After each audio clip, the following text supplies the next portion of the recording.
Assalomu alaykum do'stlar. Bugun biz sizlar bilan Zoltoy Korona haqida gaplashamiz. Ya'ni hozirgi kunda juda ham ko'pchiligi aldab, ya'ni u insonning nomiga juda ham ko'pchilik Zoltoy Koronadan qarz olyapti va kommentariyada ham juda ham ko'pchilik yozishgan.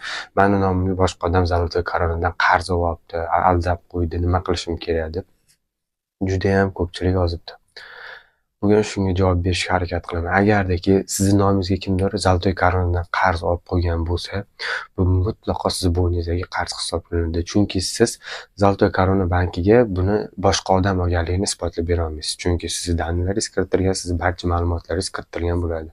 Bunaqa vaziyatda siz juda ham qisqa fursat ichida bu qarzdorlikni to'lashingiz kerak, chunki vaqt o'tgan sari ko'payib, oxir-oqibat baribir yana o'zingiz to'lashga majbur bo'lasiz.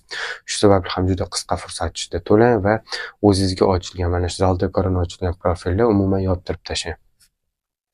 Va juda ham ehtiyot bo'ling, siz pasportlaringizni va sizning ma'lumotlaringizni hech kim suratga tushirib olmasligiga, chunki yana shunaqa vaziyatlarga uchrab, aldanib, siz kimdir sizning nomingizdan yana Zoltoy Korona ochib qarz olishi mumkin. Juda ham ehtiyot bo'linglar.